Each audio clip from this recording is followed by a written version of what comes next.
Disney Princess Film History. Pocahontas.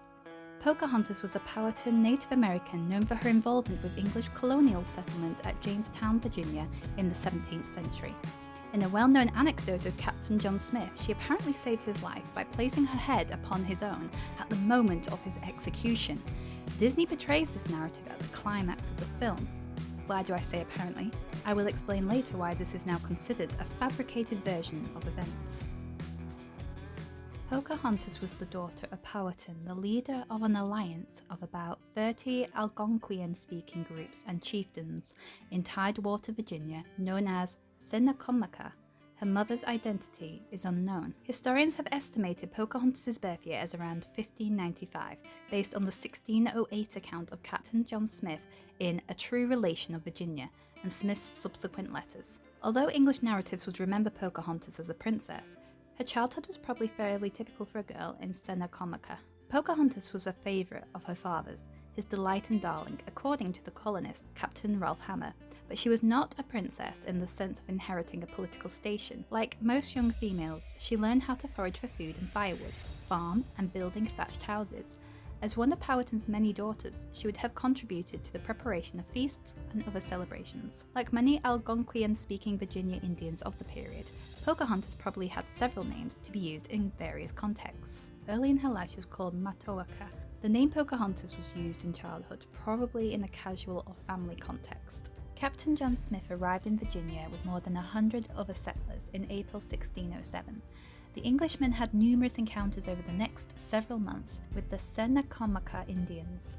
While exploring on the Chickahominy River in December of that year, Smith was captured by a hunting party led by Powhatan's close relative, possibly brother, Opeshankana, and brought to Powhatan's home, Werowocomoco.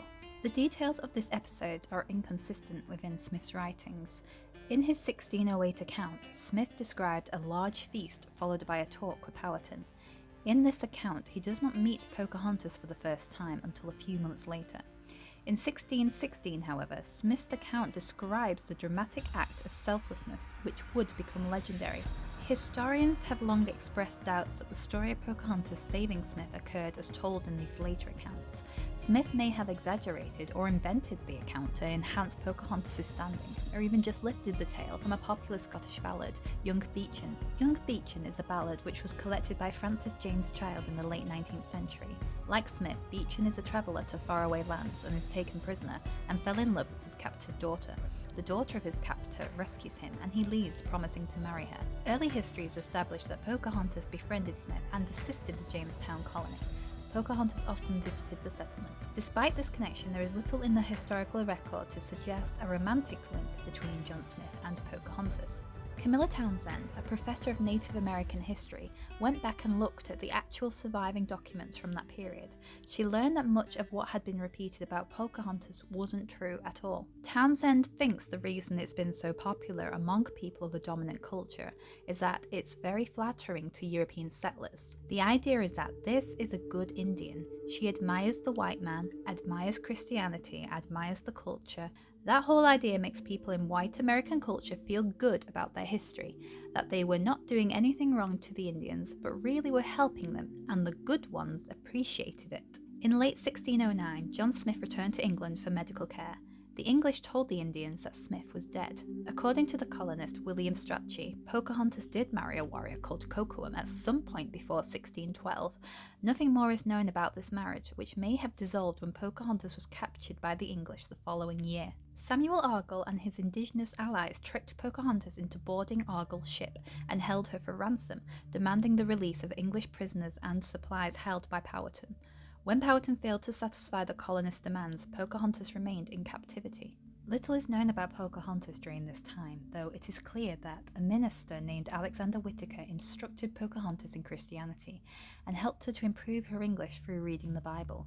Whitaker baptized Pocahontas with a new Christian name, Rebecca.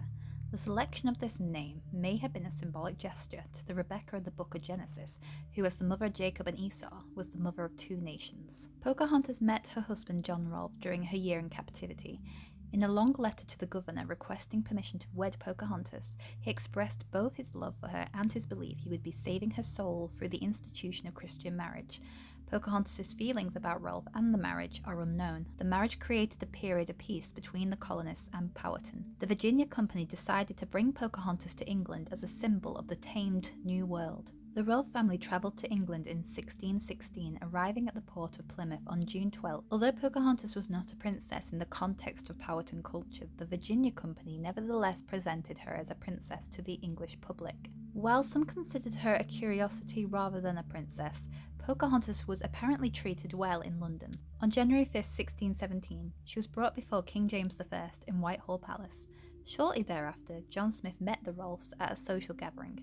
The only accounts that exist of their interaction come from Smith. In March of 1617, the Rolfes boarded a ship to return to Virginia. The ship had only gone as far as Gravesend in Kent when Pocahontas fell ill. She was taken ashore where she died, possibly of pneumonia. Her funeral took place on March 21, 1617, in the parish of St. George's. The site of her grave was probably beneath the chancel of St. George's, which was destroyed in a fire in 1727. Members of prominent Virginian families trace their roots to Pocahontas and Chief Powhatan through her son Thomas Rolfe. Many films about Pocahontas have been made, beginning with a silent film in 1910 and continuing into the 21st century. She's one of the best-known Native Americans in history and one of only a few to appear regularly in historical textbooks. Pocahontas is the first animated feature Disney film to be based on a real historic character. Following the release of The Rescuers Down Under, director Mike Gabriel developed ideas of classic Western legends such as Annie Oakley and Buffalo Bill to adapt until he conceptualized the tale of Pocahontas. He was particularly interested in exploring the theme of if we don't learn to live with one another, we will destroy ourselves. Gabriel's pitch was quickly accepted, becoming the quickest story turnaround in the studio's history. Following the Best Picture nomination of Beauty and the Beast, Katzenberg opted to produce another animated sweeping romantic epic in hopes of replicating another Best Picture nomination.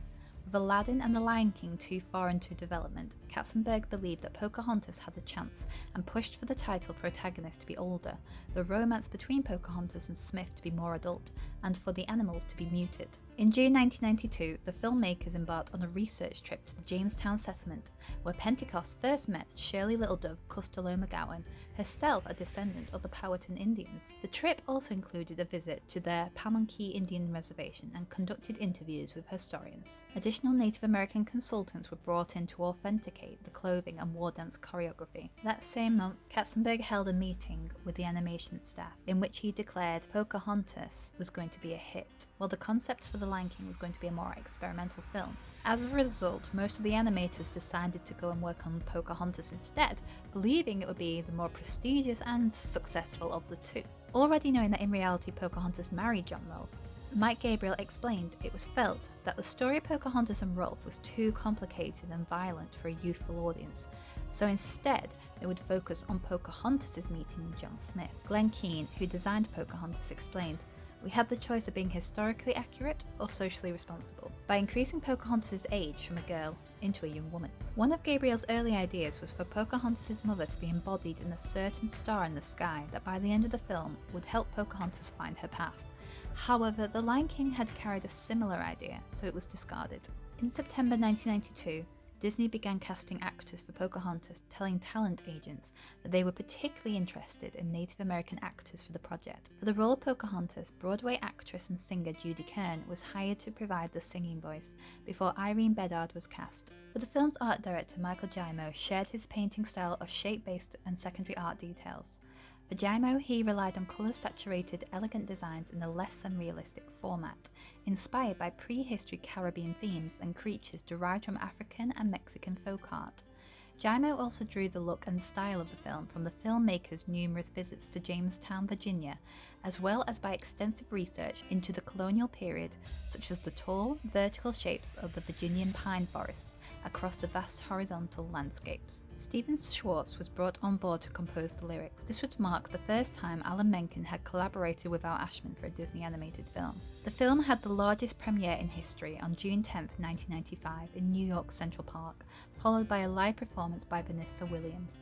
Disney officials estimated the crowd at 100,000. Timed with Pocahontas' 400th birthday, Pocahontas had a limited release in North America on June 16, 1995. playing in only 6 selected theatres. Pocahontas narrowly ranked first, grossing $29.5 million in its first weekend, with Batman Forever falling into second. By January 1996, the film became the 4th highest grossing film in North America, behind Apollo 13, Toy Story, and Batman Forever respectively. Pocahontas is currently the only Disney princess to have a tattoo and the only one to wear one outfit throughout her entire film, a buckskin dress and a jeweled necklace. Powhatan women usually wore knee-length fringe skirts. The Powhatans painted their faces and bodies with different colours and designs for different occasions, and often wore tattoos.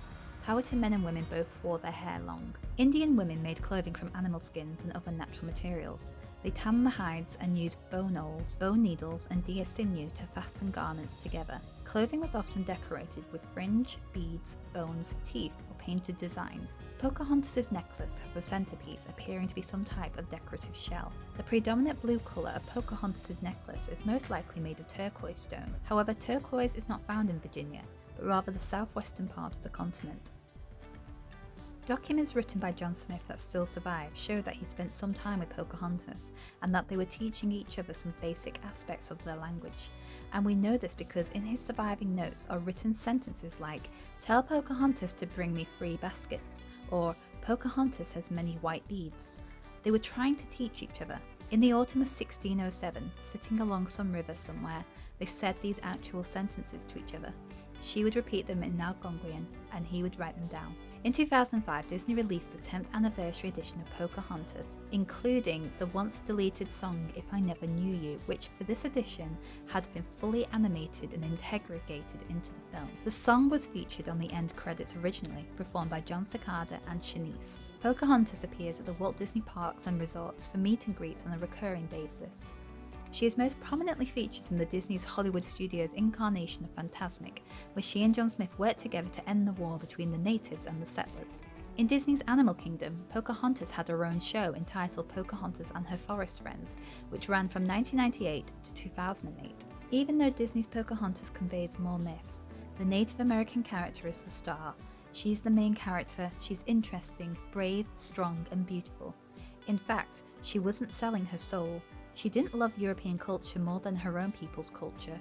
She's a spunky young woman who does everything she can to help her people. There's more to learn about the real Pocahontas and to understand what Native people really wanted through both the time of conquest and in the years after. Next time, we will be heading to China during the Han Dynasty and explore the character of Mulan. Is Pocahontas your favourite Disney princess?